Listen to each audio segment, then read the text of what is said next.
A gente vai conversar com a Andréia Câncio, que aceitou estar aqui com a gente hoje. Ela é pneumopediatra. Exatamente. Cuida das nossas crianças, não é isso, doutora? Do pulmão delas. Seja muito bem-vinda ao nosso Obrigada. programa. Doutora, quando a gente fala de tosse, a gente precisa chamar a atenção dos pais, né? Quando a gente vê que é uma tosse muito prolongada ou é uma tosse assim repentina, tem os tipos de tosse. Quando é que a tosse, na verdade, vira um problema para a mente do pai e da mãe e eles começam logo a ter que se preocupar? Primeiro, a gente tem que lembrar que a tosse ela é um reflexo de proteção, né, do nosso corpo. Então, o organismo, a gente tem um reflexo da tosse para proteger o nosso pulmão. Então, aquela secreção da via aérea superior não consegue chegar ao pulmão justamente por conta do reflexo da tosse.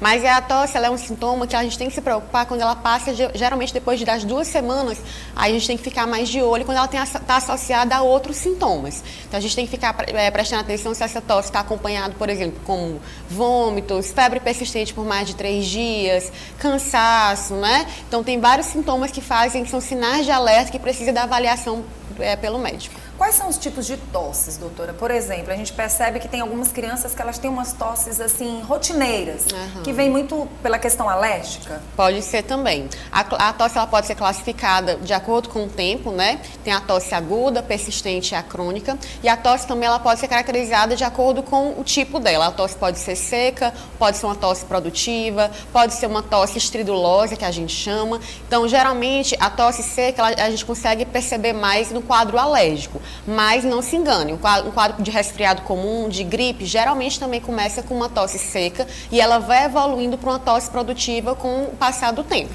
Então a palavra problema, quando o assunto é tosse, pode-se dizer que não existe. O que existe é a mãe ter uma atenção para entender, na verdade, que tosse é essa e quais são os cuidados. Exatamente. Toda tosse tem uma causa.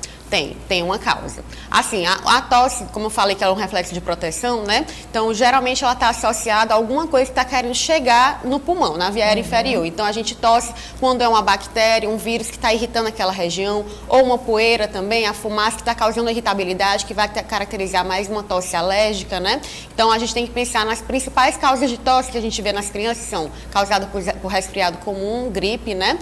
A asma também, que já caracterizaria um quadro alérgico, e a pneumonia, que já caracterizaria um quadro infeccioso, né? Relacionado à tosse, que venha chamar a atenção, por exemplo, a pneumonia, ela geralmente vem com dor, doutora, ou não? Não é obrigatório vir com dor. A tosse ela pode começar com uma tosse de via aérea superior mesmo, uma tosse seca, depois quebrando, e a criança pode evoluir com um cansaço, é o que chama mais atenção, né? Então, o que seria o cansaço? É justamente essa respiração mais ofegante, mais rápida, e a criança pode relatar dor no peito também, mas não é obrigatório. O que faz a gente pensar no quadro de pneumonia é quando a criança está com tosse associado ao cansaço, que é a respiração mais ofegante. No caso de outros problemas respiratórios, quais são os cuidados que as mães devem ter quando o assunto é xarope? O que a gente tem percebido, doutora, por que eu estou falando isso? Agora com essa história do calor, né, e do clima seco, muitas pessoas dizem assim, não, usa um xaropezinho que melhora. Vamos alertar as pessoas relacionadas a isso, principalmente nessa época? Em relação ao xarope, a gente tem que ter muito cuidado, porque a maioria desses xaropes que vendem sem receita médica em farmácia, elas não têm comprovação científica, são produtos fitoterápicos. Então, no meu consultório, eu só passo a medicação que é direcionada para aquela patologia, para aquela doença. Então, por exemplo, tosse devido a um quadro de resfriado comum. O tratamento ideal seria um mel de abelha, é indicado a partir de 1 ano de idade, 3 vezes ao dia, associada com uma lavagem nasal, também vai aliviar aquele gotejamento pós-nasal, né? Então, quando a gente está gripado, a nossa mucosa nasal fica produzindo secreção o tempo todo. Então, fica jogando secreção para a garganta, principalmente quando a gente deita, por isso que a tosse piora muito à noite. Então, além do mel de abelha, que vai dar um conforto maior nessa região da orofaringe, ela também, a lavagem nasal, vai ajudar a remover essa secreção da via aérea superior. Agora, por exemplo, se for uma tosse relacionada a um quadro de asma, né, que é um quadro alérgico, aí teria indicação específica. Um corticoide seria indicado para diminuir a inflamação da via aérea inferior. Tem muitas medicações, muitas profissionais que acabam receitando esses corticoides sem indicação. A gente só tem indicação de usar esses corticoides, principalmente no quadro de asma, que é a inflamação dos brônquios, tá? Então, o corticoide, nesse caso, vai ajudar a desinflamar essa região no quadro de asma. Já na pneumonia, o tratamento seria mesmo mesmo com o antibiótico na maioria dos casos, né? E fisioterapia também? Fisioterapia pode ajudar. Indicado pelo profissional, Isso, né? exatamente. Pode ajudar a reexpandir esse pulmão quando ele está inflamado, né? Então tem indicação precisa, sim.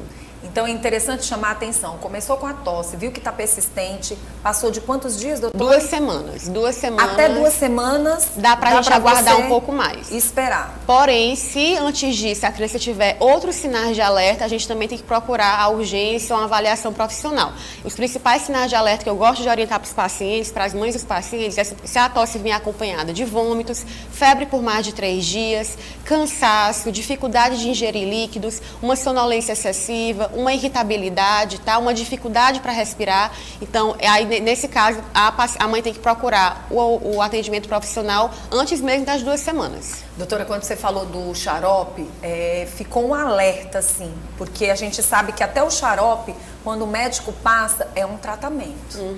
E aí, se você usa de uma forma aleatória, você pode camuflar essa tosse com uma causa bem mais séria e que amanhã ou depois pode vir muito piorada, né? Pode sim. Um exemplo comum que eu costumo dar é quando é prescrito xaropes sedativos, né? Que são antialérgicos que podem dar de efeito colateral, dar um efeito colateral comum, a sonolência na criança. Então acaba que a criança fica sonolenta, o reflexo da tosse diminui, a criança deixa de tossir, porém ela deixa de ter aquele reflexo de proteção. Então aquela secreção nasal pode acabar chegando na via inferior e complicar para uma pneumonia, por exemplo. Doutora, muito obrigada pela sua presença. Quem quiser entrar em contato com a doutora, quiser tirar mais dúvidas, vai aparecer o Instagram aí na sua telinha e ela também vai reforçar o Instagram, né? Qual é o Instagram? Isso, doutora Andréa Câncio, _pneumoped. Muito obrigada pela sua presença. Eu que agradeço.